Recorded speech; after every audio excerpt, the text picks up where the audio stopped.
Hello everyone, I'm Rick and thanks for joining me.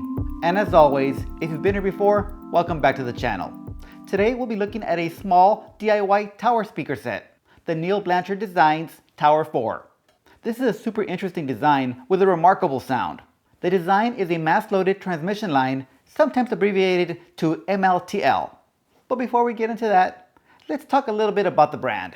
Neil, the owner and designer at Neil Blanchard Designs, tells me he began his work in early 2020 when he acquired a pair of Linium LT1000 speakers just before that shutdown we had.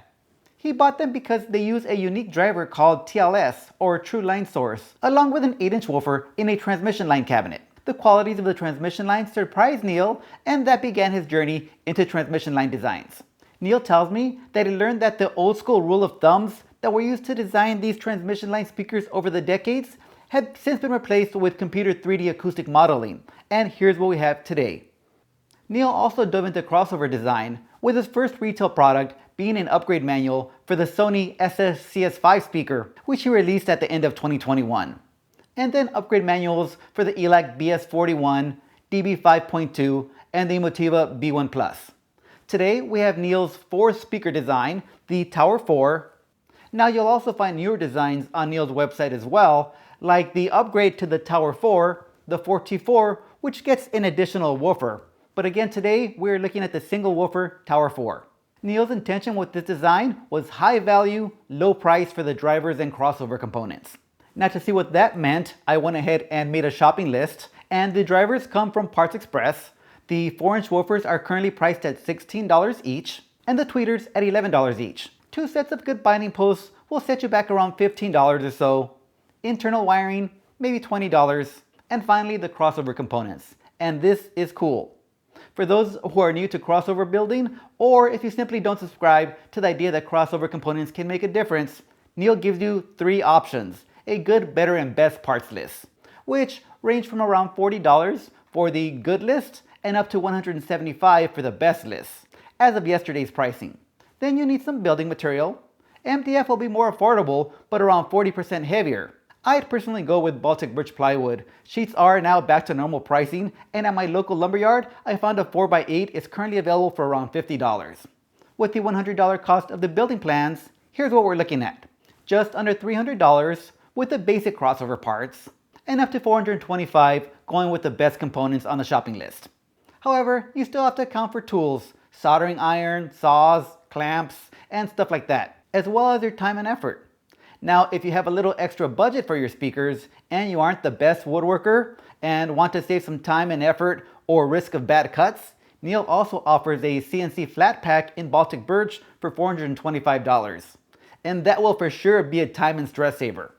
Now right here I'll tell you that if I had an extra $900 laying around, I'd make this a fun learning opportunity for my nephew and I to build these together. Hey, maybe his dad will go halves with me, there's a thought. The build plans are also very detailed and easy to understand. And I personally love DIY. I know it's not for everybody, but it gives you the ability to personalize your finish and use whatever parts you'd like, as well as learn something new. Anyway, moving on, after the build, what we get is a speaker with a very narrow front baffle and a tweeter that is within 5 inches center to center of the woofer. Neil claims that the imaging is very good in his opinion, and I would completely agree with him and even go beyond that. It is excellent at imaging. These thin baffles can mitigate diffraction that can potentially smear transients. And in this case, imaging again is excellent. Layering and soundstage width are great as well.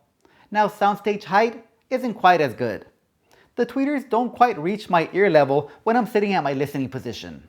Maybe extending this front baffle a few inches above the top board on the case and moving that tweeter up here could do a little help there, but I couldn't tell you for sure. That's just a guess. And I've read people say that mass-loaded transmission line designs tend to have an open baffle type of sound, and again, I completely agree. Of course, not exactly, but very reminiscent of my dipole planars. So again, another impressive feat by the Tower 4s. That was definitely the first characteristic that stood out to me. A very open sound, nice and airy, with excellent mid-range clarity. I tested the Tower 4s with my Jongsun JA1 preamp, feeding my Iota VX PA3 power amp, that's a class AB amp at 50 watts per channel, as well as a VNV A1 Pro GAN class D amp, and a few entry-level amps from SMSL, the AO10 which I do not recommend, and the DA100. I placed the speakers 3 feet from my wall, and I also tested them closer, around 12 inches, to see if I can get any extra low end. But the trade-off to the layering didn't make sense for me. The Tower 4s were better layered when farther away from the wall, so my preference was at 3 feet. Now with each of those amps that I mentioned earlier, the Tower 4 delivered great vocal clarity and spaciousness. The highs aren't very sharp or extended, but they don't lack any brightness or shimmer. The only place that the Tower 4s didn't do it for me was in the bass. And I personally would not recommend this particular design without a subwoofer. Looking at this frequency response graph, we can see that everything looks good. Nice and flat from 100 Hz to over 10K. Now it does appear that this is an XM simulation and not a measurement, so this is the predicted behavior with Neil's crossover design. Over here we see an SPL graph, however I can't tell it how many watts. Two things we can see here is a bump at 380 Hz to 88 dB, so 8 dB over average, which I really don't mind. I like a little bump in this region. However, if we move down here to the left, we see a hole at 55 Hz, and this is very evident while listening. I connected a tone generator and went from 20 to 100 Hz, and the volume for sure drops quite a bit when hitting 55 Hz. So to fix this, I'd personally use a subwoofer and cross over 80 Hz and not worry about that. I also tried to add a peak EQ in Roon at about plus 5 decibels and then 10 decibels at that 55 Hz with a Q of 3.0, but that just muddied the bass, so I went ahead and deleted that preset. Now technically, the Tower 4s do dig deep, and they can hit 30 Hz when I play a 30 Hz test tone. And it is surprising what these little guys can produce. But the thing is, music isn't a single tone, and when I play music, the low bass just isn't there, or at least in any meaningful way. Digging deep and banging are two different things. If you want your system to bang, you'll need a subwoofer. Adding my DIY 8-inch ported passive sub, you can see my build on that one on my IEMA B07 amp review. With this sub crossed at 120 Hz and paired with the SMSL DO100 2.1 channel amp, and that amp produces 45 watts times 2 at 6 ohms to power the Tower 4s, and 70 watts times 1 for my 4 ohm sub. And now we have a full range system that can rock to about 85 decibels. For a small apartment, this makes total sense and makes an awesome system. By the way, that DIY sub is passive with no crossover, so you will need to have a crossover built into your amplifier. So on to a comparison. I am not going to compare the Tower 4s to my DIY Joseph Crow setup. That's just an unfair comparison. The Joseph Crows are much more expensive. But I do have a smaller DIY speaker set, my GR Research XLS Encores. I built this speaker around 2020, I think it was, and it came out to around $1,000. Danny over at GR Research sells this kit a little differently. He sells a plan that comes with the crossover components.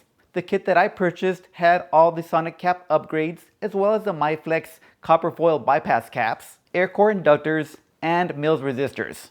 Unfortunately, GR Research no longer offers the Mills resistors or the MyFlex caps, but if you want that sound, you can source them yourself. I also lined my XLS Encore with some of Danny's no-res product, and that stuff is awesome. It's about twice the density of Parts Express's sonic barrier, but also around twice the price.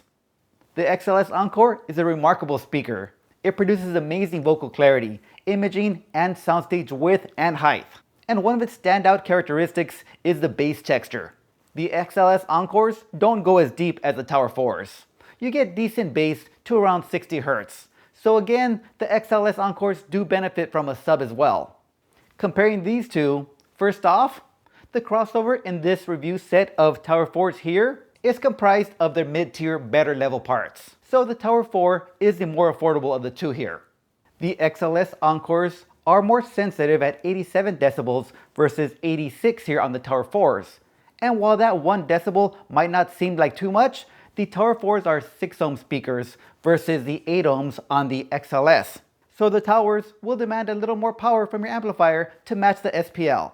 The Encores will sound louder at the same volume set on your preamplifier. But this really doesn't mean much unless you have a very low power amplifier. Next, the bass.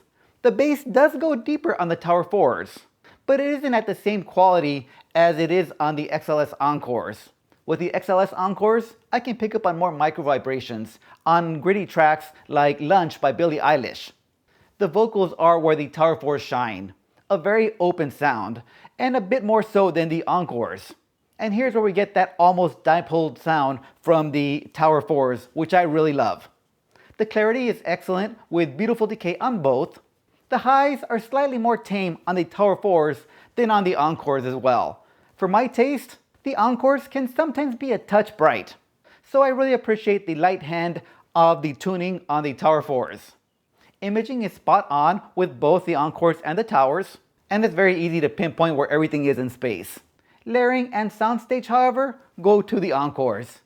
The Encores present a deeper soundstage with better detailed layers and an overall larger sense of space. Maybe the Encores are helped by the position of the speakers on my speaker stand here. I made these myself as well, and I think they came out pretty nice. But these bring the woofer and tweeter closer to my ear level when I'm sitting on my couch.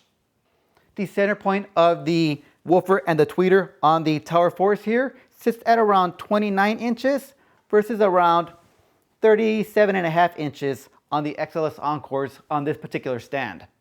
Between those two speakers, I couldn't say which is better. It depends on what you're looking for. Now, I personally do prefer the XLS Encores for their layering and soundstage. But again, sometimes the highs are a little too much on those and could use a little cut in EQ. What I will tell you is that both of these sets sound great. And as for the Tower 4s, I would highly recommend them. I saw my buddy Ed over at Old Guy Hi-Fi review the MLTL 6s, and that one gets upgraded speakers. And I think by what Ed was saying, that might be a step up from my XLS Encores, and I'd love to do a build video on that one. I'll reach out to Matasound to see if I can get some kind of deal on those speakers, and if it works out, maybe I'll do that for your future video. Well, I want to thank Neil at Neil Blanchard Designs for sending me over these Tower 4s to take a look at. I very much appreciate it, and it was a great learning opportunity. I'll also for sure be visiting his website in the future to see what else he comes up with. So I'd suggest you do the same. And that's all I have for this one. I want to thank everybody who replied to my poll. I will be doing my next video on the Fosse Merak CD player, and after that, I'll do that VMV A1 Pro amplifier. Thanks for watching, and I'll see you on the next one.